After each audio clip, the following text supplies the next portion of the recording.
चित्तौड़ का किला आन बान शान की कहानी। बहुत समय पहले अरावली की पहाड़ियों के बीच एक विशाल और अडिग किला खड़ा था, चित्तौड़गढ़। यह सिर्फ पत्थरों का ढांचा नहीं था, यह मेवाड़ के राजपूतों का स्वाभिमान था। किले की ऊंची ऊंची दीवारें सूरज से बातें करती थीं और हर पत्थर कहता था, हम झुकना नहीं जानते। राणा रतन सिंह और रानी पद्मिनी चित्तौड़ के राजा थे। राणा रतन सिंह न्यायप्रिय, साहसी और अपनी प्रजा के रक्षक।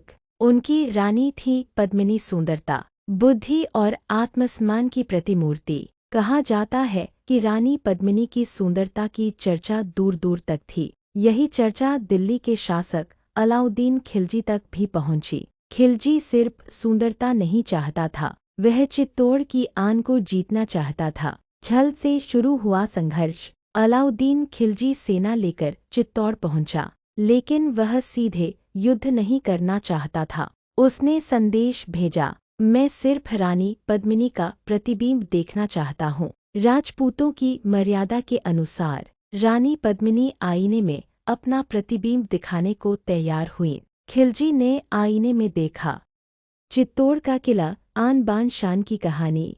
उसी क्षण उसके मन में लालच और घमंड भर गया। उसने राणा रतन सिंह को धोखे से बंदी बना लिया। किले में मचा तूफान।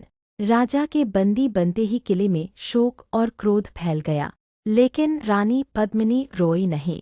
उन्होंने कहा, मेवाड़ की रानी आंसू नहीं, समाधान खोजती है। राजपूत योद्धाओं ने योजना बनाई। रानी पद्मिनी की पालकी के बहाने सैकड़ों योद्धा किले से निकले और अचानक हमला करके राणा रतन सिंह को छुड़ा लाए। चित्तौड़ फिर से आज़ाद था, लेकिन अब युद्ध तय था। अंतिम युद्ध और जौहर। अलाउद्दीन खिलजी ने विशाल सेना के साथ चित्तौड़ पर हमला कर दिया। राजपूत जानते थे, यह युद्ध जीत या अलाउद्दीन खिलजी की विशाल सेना ने चित्तौड़ को चारों ओर से घेर लिया। दिन रात युद्ध हुआ। किले की दीवारें वीरों के रक्त और साहस की गवाह बनी। राजपूत जानते थे, यह युद्ध जीतने के लिए नहीं, बल्कि मर्यादा निभाने के लिए है। जब यह स्पष्ट हो गया कि किला अब अधिक दिन नहीं टिक पाएगा, तब चित्तौड़ के भीतर एक ऐतिहासिक निर्णय लिया गया, जौहर का निर्णय।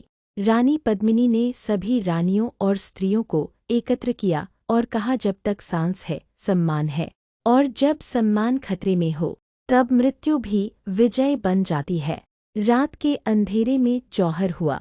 यह स्वाभिमान की अंतिम घोषणा थी, साका वीरों का अंतिम प्रस्थान। अगली सुबह केसरिया वस्त्र धारण किए राजपूत योद्धा किले के द्वार खोलकर बाहर निकले। उनके सामने मौत थी, लेकिन आंखों में डर नहीं, सिर्फ मेवाड़ की शान थी। एक एक योद्धा लड़ता गया, लेकिन झुका कोई नहीं। चित्तौड़ की अमर गाथा।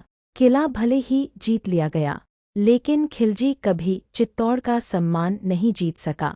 पत्थर टूट सकते हैं, दीवारें गिर सकती हैं, लेकिन आन बान और शान नहीं छीनी जा सकती। यह किला नहीं, यह बलिदान की जीवित कहानी है।